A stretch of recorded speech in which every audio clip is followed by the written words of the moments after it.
ব্রহ্মপুত্র নদের পানি চিলমারি, নুনখাওয়া ও হাতিয়া পয়েন্টে বিপদসীমার ওপর দিয়ে প্রবাহিত হওয়ায় কুড়িগ্রামে বন্যা পরিস্থিতি অপরিবর্তিত রয়েছে। অপরদিকে দুধকুমার নদের পানি বৃদ্ধি পেয়ে বিপদসীমা অতিক্রম করায় তলিয়ে যাচ্ছে নতুন নতুন এলাকা।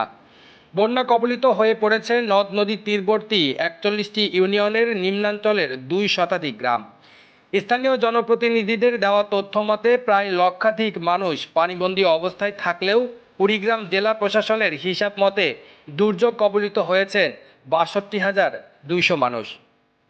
শনিবার ৬ জুলাই সকাল ৯টায় ব্রহ্মপুত্র নদের পানি চিলমারি পয়েন্টে বিপদসীমার ৭৩ সেন্টিমিটার, নুনখাওয়া পয়েন্টে ৬৮ সেন্টিমিটার ও হাতিয়া পয়েন্টে বিপদসীমার ৭২ সেন্টিমিটার উপর দিয়ে এবং দুধকুমার নদের পানি বেড়ে পটেশ্বরী পয়েন্টে বিপদসীমার ২০ সেন্টিমিটার ওপর দিয়ে প্রবাহিত হচ্ছে বলে নিশ্চিত করেছে কুড়িগ্রাম পানি উন্নয়ন বোর্ড সূত্র। বন্যার পানিতে ঘরবাড়ি তলিয়ে যাওয়ায় বানভাসী পরিবারগুলো বসতবাড়িতে বাঁশের মাচান, নৌকা ও কলাগাছের ভেলায় আশ্রয় নিয়ে দুর্ভোগকে সঙ্গী করে মানবেতর জীবনযাপন করছে। অধিকাংশ পরিবারে ৫ দিন ধরে চলছে না চুলা। চারণভূমি তলিয়ে যাওয়ায় গোখাদ্যের তীব্র সংকটে গবাদি পশু নিয়ে সংকটে পড়েছে বানভাসীরা। বানভাসীদের অনেকেই গবাদি পশুসহ বন্য নিয়ন্ত্রণ বাঁধ ও বন্যা আশ্রয় কেন্দ্রে কষ্টে দিন কাটাচ্ছে।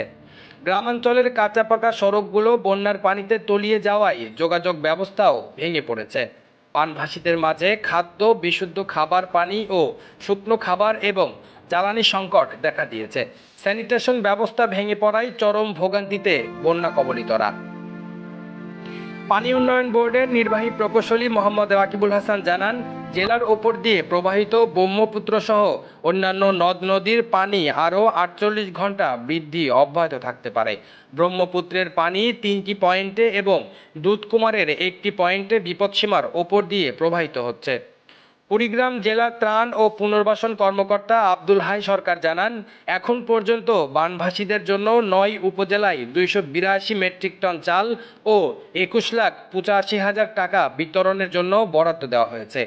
মজুদ আছে ৩৯৫ মেট্রিক টন চাল ও ৮,৫০,০০০ টাকা, ৫০০ প্যাকেট শুকনা খাবার যা পর্যায়ক্রমে বিতরণ করা হবে।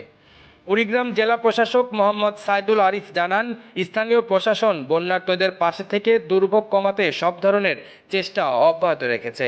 শুক্রবার রংপুর বিভাগীয় কমিশনার মোহাম্মদ জাকির হোসেন কুড়িগ্রাম সদর ও উলিপুর উপজেলার বন্যা দুর্গত এলাকা পরিদর্শন এবং বন্যার্ত মানুষের মাঝে ত্রাণ বিতরণ করেন। তিনি আরও জানান, জেলার ৯ উপজেলার মধ্যে ৮টি উপজেলায় বন্যা কবলিত।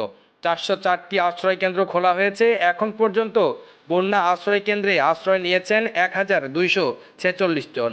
শুক্রবার ৭ উপজেলায় ২,৮৫০টি পরিবারের মাঝে ২৮ মেট্রিক টন চাল বিতরণ করা হয়। এছাড়া শুকনো খাবার, তেল, ডাল সহ প্রয়োজনীয় খাদ্য সামগ্রী বিতরণ করা হচ্ছে। রেজওয়ান ইসলাম, নিউজ বাংলা।